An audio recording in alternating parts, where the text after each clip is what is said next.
পটলের দুর্দান্ত স্বাদের সম্পূর্ণ নিরামিষভাবে তৈরি পনির পটলের রেসিপি নিয়ে আজ আমি হাজির হয়েছি। তো আমার মতো করে এভাবে নিরামিষ পটলের রেসিপিটি একবার বাড়িতে বানিয়ে দেখুন, ভাত বা রুটির সাথে আর কিছুই লাগবে না। তাহলে চলুন ভিডিওটি স্কিপ না করে পুরোটা দেখারই অনুরোধ রইল আপনাদের কাছে। ভালো লাগলে অবশ্যই একটি লাইক দেবেন আর বেশি করে শেয়ার করবেন। পটলের এই রেসিপিটি তৈরি করার জন্য আমি এখানে কয়েকটা পটল নিয়ে নিয়েছি আর পটলের খোসাটা হালকা ছাড়িয়ে নিয়েছি।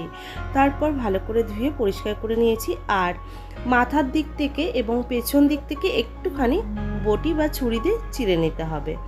এখানে আমি দিয়ে দিচ্ছি পরিমাণ মতো লবণ আর দিয়ে দিচ্ছি সামান্য পরিমাণে হলুদ এবং সামান্য চিনি দিয়ে পটলগুলোর সঙ্গে খুব ভালো করে মাখিয়ে নিচ্ছি। আর নুন হলুদটা আগে খুব ভালো করে মাখিয়ে নিলে ভালোভাবে নুন হলুদটা ঢুকবে পটলের মধ্যে। এরপর মাখিয়ে নেওয়া হয়ে গেলে আমি এটা 5 মিনিটের জন্য রেস্টে রাখছি।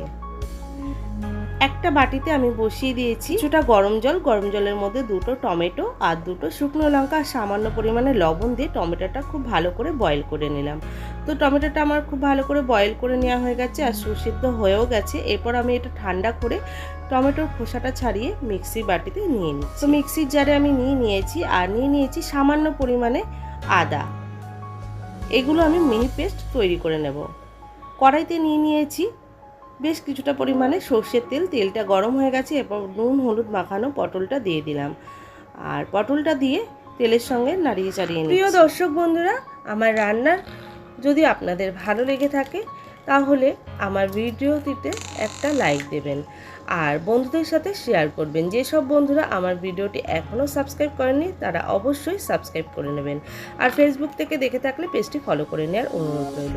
পটল আমি লালচে করে ভেজে তুলে নিয়েছি। পটলগুলো লালচে করে ভেজে নেওয়া হয়ে গেছে। তারপর ওই তেলের মধ্যে আরও কিছুটা তেল দিয়ে ফোড়নে দিয়ে দিয়েছি গোটা গরম মশলা আর তেজপাতা। ফোড়নটা কয়েক সেকেন্ড ভেজে নেওয়ার পরে দিয়ে দিলাম টমেটো, আদা আর শুকনো লঙ্কা পেস্ট। তারপর মশলাটা একটুখানি কষিয়ে নেওয়ার পরে প্রথমে দিয়ে দিচ্ছি ধনিয়া গুঁড়ো, জিরার গুঁড়ো, লঙ্কার গুঁড়ো, হলুদ গুঁড়ো আর পরিমাণ মতো লবণ দিয়ে মশলাটা এবার কিছুক্ষণ ধরে কষিয়ে নিচ্ছি।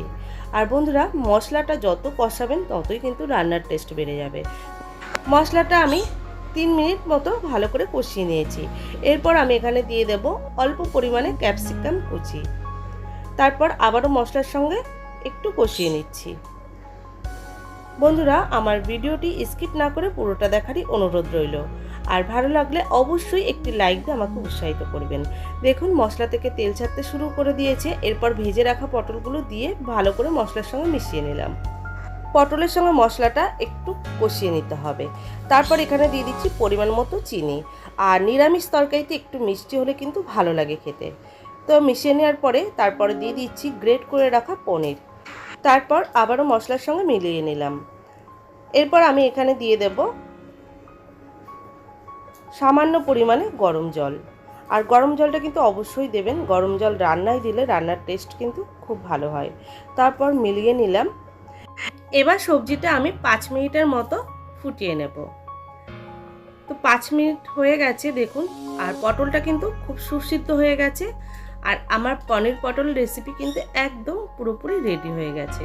তো নামানোর আগে দিয়ে দিচ্ছি সামান্য পরিমাণে গরম মশলা দিয়ে আবারও একটু মিলিয়ে নিলাম। তারপর গ্যাসের ফ্লেমটা অফ করে 5 মিনিট স্ট্যান্ডিং টাইমে রেখে ফিরে আসছি। বন্ধুরা, আপনারা যদি কোনোদিনও এই রেসিপিটি বাড়িতে তৈরি না করে থাকেন তাহলে অবশ্যই একবার তৈরি করতে পারেন। আশা করছি খুব ভালো হবে। রেসিপিটি আপনাদের কেমন লাগলো অবশ্যই কমেন্ট বক্সে জানাতে ভুলবেন না। আশা করছি আমার আজকের এই নিরামিষ রেসিপিটি আপনাদের খুব পছন্দ হবে। তো পছন্দ হলে অবশ্যই বাড়িতে তৈরি করবেন। সবাই ভালো থাকবেন, সুস্থ থাকবেন।